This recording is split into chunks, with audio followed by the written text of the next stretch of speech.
Hello. Hi. Thank you all for being here today. All right. So I have a wacky thought for you all today. What if your younger children turned into backseat drivers? It could be kind of annoying, right? You imagine your kid in the back going, "Mom, come on. You didn't use your blinker back there when we turned right, and then wait, was that a complete stop?" But what if you consciously made an effort to turn them into backseat drivers? And if in doing so, they would be better drivers when they first get behind the wheel of a car. Intrigued? Mm-hmm. So, all right. So I have a question for you all. How many of you agree that the roads now are more congested and more dangerous than ever? Yeah. Uh-huh. Me too. All right, we're all in agreement. Good. So I think we could all agree that it's more challenging to drive safely, or even probably just to learn to drive, right? Okay, so I'd like to bring something to your attention. Did you know that, according to the National Safety Council, half of all teens will be involved in a car crash by the time before graduating from high school? Scary? Yeah. I was in the bad 50%. And car crashes are the #1 cause of death among teens. Really scary. So I do not think this is acceptable. I think we can do better. And I have an idea that I believe can help. I'd like to share this idea, and I'd like to tell you the story of how it came to be so you can better understand it. All right. The story begins in June 1975. This is a photo of my sister, my oldest sister. I actually have a brother and 3 sisters. This is my oldest sister on the day that she graduated from 8th grade. Her name is Larissa. I called her Rissy. I am that cute little blonde girl that she's holding. 6 months later, she was killed instantly in a car crash. I can never talk about it without crying. So, the teenage driver was also killed instantly, and 3 other teens were seriously injured. I'm sure you can all imagine this was incredibly tragic for everyone involved. My family was completely shocked and totally overwhelmed with grief. And at the time, I was only 3, so I didn't experience the brunt of that, but I've certainly felt a sense of loss and sadness because I've always wondered, what would she be like? I never had a chance to get to know her. But I've always wondered, what would she be like now? What would she have done with her life? And how can this kind of thing be avoided in the future? It seems like it should be somewhat avoidable. It shouldn't have to happen. All right, well, the story continues in June 1988. I'm 15, almost 16. I've taken the driver's education course through the local high school, which included a few lessons with a professional driving instructor. And, with a special car where you have a brake pedal and the instructor has a brake pedal on the passenger side. And your friends are in the back seat, white-knuckled, waiting for their turn to learn. Yeah, good times. In addition to that, my parents both helped me learn and practice. My brother even tried to teach me how to drive his manual transmission, not so successfully. And in addition to all that, I was a whiz at an arcade game called Pole Position. Oh yeah, I thought this was helping. I practiced this hundreds of times. I rarely crashed. So with all this practice and education, I thought, I got this driving thing, no problem. A typical overly confident teenager, right? Well, actually the problem was I didn't know what I didn't know. In other words, I didn't know what I still needed to learn to be a safer driver, which I did learn over years, lots of experience, maybe a few fender benders, but there was a lot more to learn. And the story continues. In March 2003, I married a wonderful man, the love of my life. And we have 2 adorable boys soon thereafter.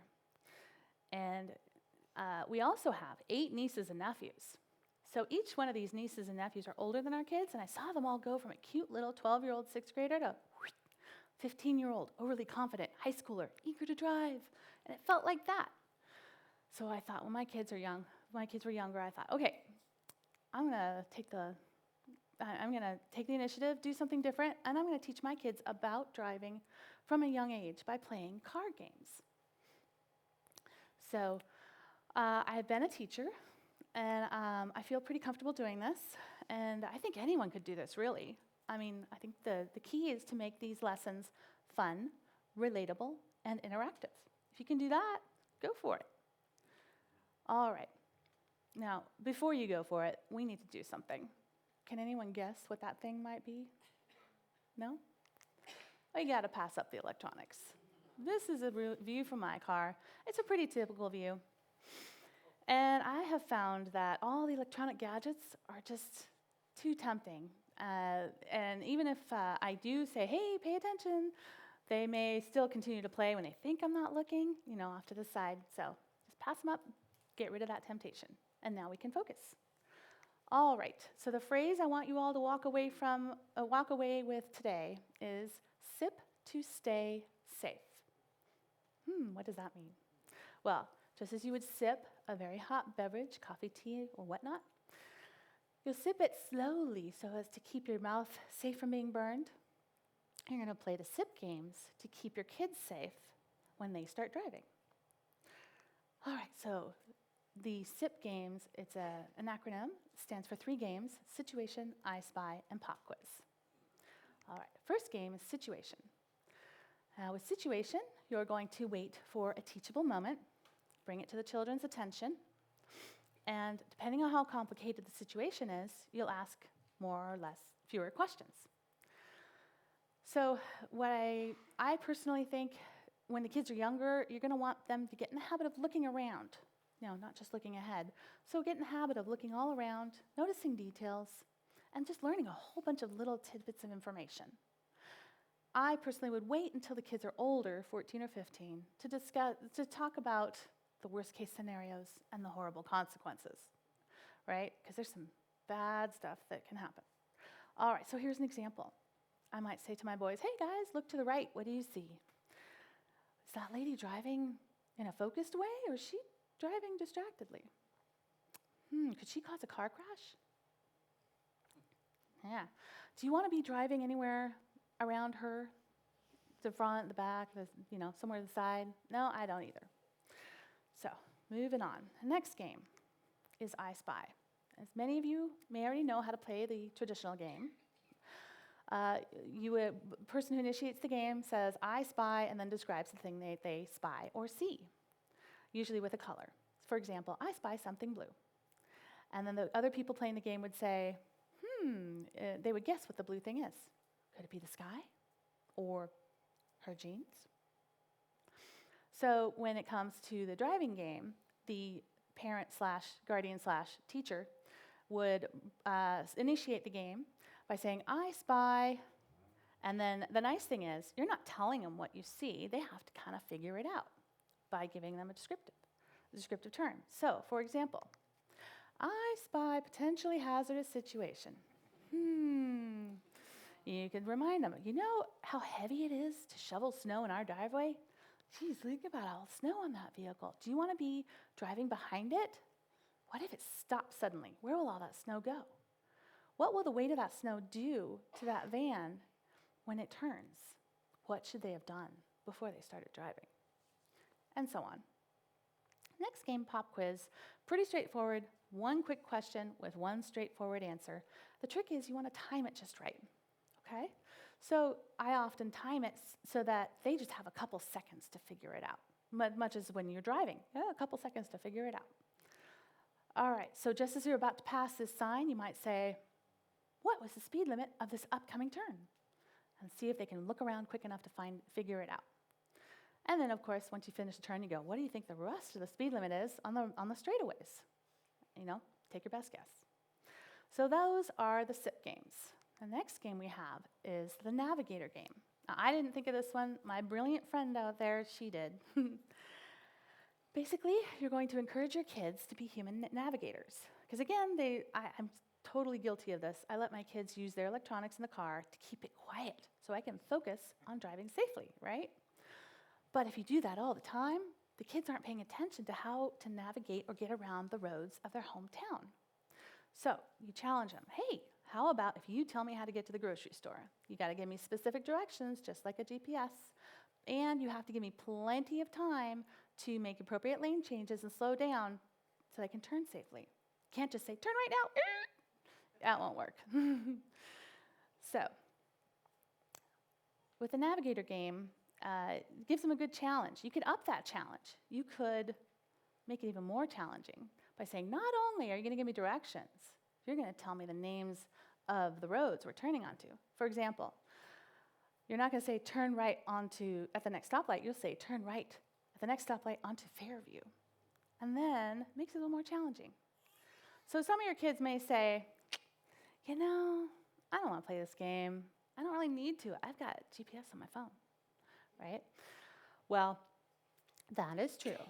But all of you out there, do you want your young drivers to have yet another distraction when they're brand new and they're trying to remember where the brake pedal is and all that stuff? And if they use their GPS, what if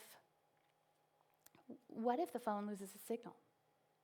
What if the phone runs out of batteries and they don't have a charger, or they lost the phone or they forgot it? So why not have fun, give them a fun challenge, and set them up for success? All right, now some of you may be thinking to yourselves, this is all well and good, but it really doesn't pertain to me. I don't have kids, or maybe my kids are grown. Aha, I respectfully disagree for 2 reasons. First of all, you could pass this information on to friends, family, coworkers, anybody who will listen. And why would you want to do that? Well, let me put it this way.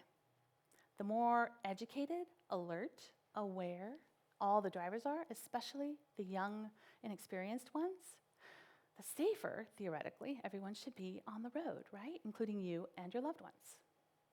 All right, the second reason. It's a very important question. You should all be listening.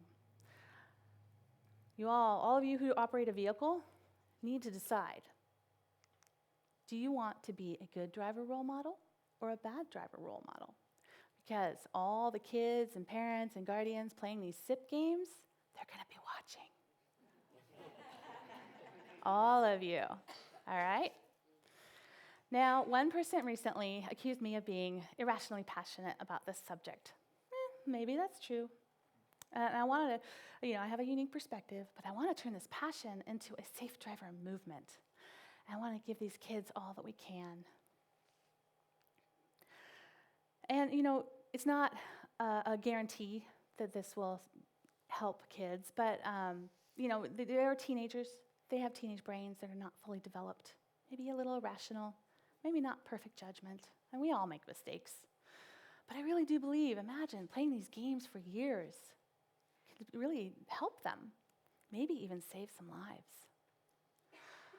All right, so keep in mind, if you do this, you may end up with that really annoying backseat driver I described in the beginning of this talk.